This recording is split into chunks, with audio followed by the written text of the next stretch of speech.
Halo, selamat pagi anak-anak. Pada pagi hari ini memang akan membahas bahasa Indonesia uji kompetensi 1 paket 5E halaman 56 sampai 57. Oke, nomor 5, cuaca buruk menyebabkan terhambatnya distribusi barang-barang ke Pulau Sumatera.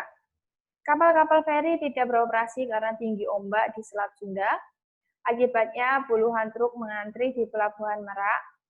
Hal tersebut cukup merugikan produsen, distributor, dan konsumen.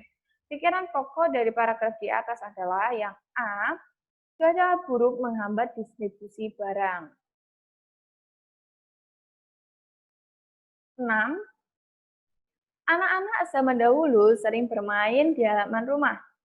Pada waktu itu hampir semua rumah memiliki halaman yang luas. Biasanya halaman itu ditumbuhi dengan aneka pohon, buah-buahan, seperti pohon mangga, pohon jambu biji, dan jambu air. Pikiran pokok dari paragraf di atas adalah yang A, anak-anak zaman dahulu sering bermain di halaman rumah. Sekarang yang nomor 7. Karangan yang berisikan karangan tentang hal yang tidak nyata adalah B, cerita fiksi. Sekarang yang nomor 8, cerita fiksi berupa hal yang tidak nyata. C. Sekarang kita ke uji kompetensi 2, 5E halaman 112 sampai 113. 5. Judul karangan fiksi yang paling tepat adalah B. Hadiah dari Ibu Peri.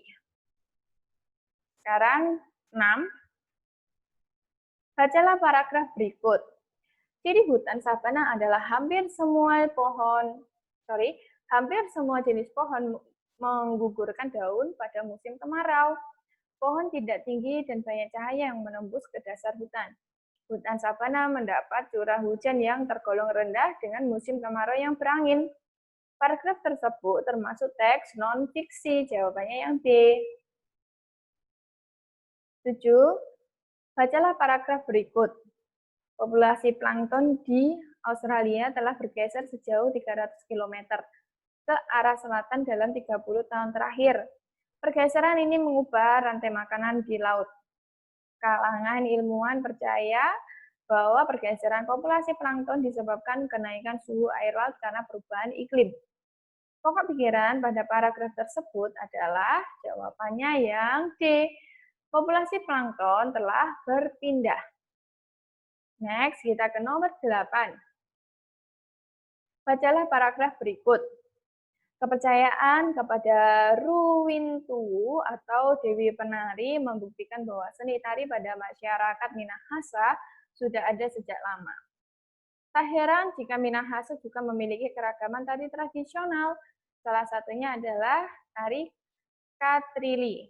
Informasi yang didapat dari paragraf tersebut adalah yang A, tari Katrili berasal dari Minahasa. Nah, sekarang kita akan membahas rangkuman PAS Bahasa Indonesia. Kalian bisa siapkan dulu ya. Nomor 1, karangan non-fiksi, yaitu karangan yang dibuat berdasarkan fakta, realita, atau hal-hal yang benar-benar ada dan terjadi dalam kehidupan kita sehari-hari. Itu yang non-fiksi. Ya, diingat-ingat. 2, tulisan non-fiktif biasanya berbentuk tulisan ilmiah dan ilmiah populer. Laporan, artikel, futur, skripsi, tesis, disertasi, dan makalah. 3. Non-fiksi adalah karya seni yang bersifat faktual. Ya. Oke. 4. Karangan non-fiksi memiliki objektivitas yang tinggi dan menggugah nalar atau pikiran pembaca. 5. Bahasa karangan non-fiktif bersifat denotatif. 6. Non-fiksi dibagi menjadi 2, yaitu non-fiksi murni dan non-fiksi kreatif. 7. Non-fiksi murni adalah karangan yang bersifat pengembangan berdasarkan data-data yang otentik. 8. Non-fiksi kreatif adalah cerita yang berawal dari data yang otentik, kemudian pengembangannya berdasarkan imajinasi yang ada pada umumnya dalam bentuk novel, puisi, prosa. 9. Perbedaan antara tulisan fiksi dan non-fiksi terletak pada masalah faktual atau tidak dan imajiner atau tidak. Sekarang kita ke nomor 10. Tahapan dalam menulis buku non-fiksi yaitu yang pertama, tentukan tema, kedua, kumpulkan referensi, ketiga, brainstorming, pemetaan tema, yang keempat, menulis.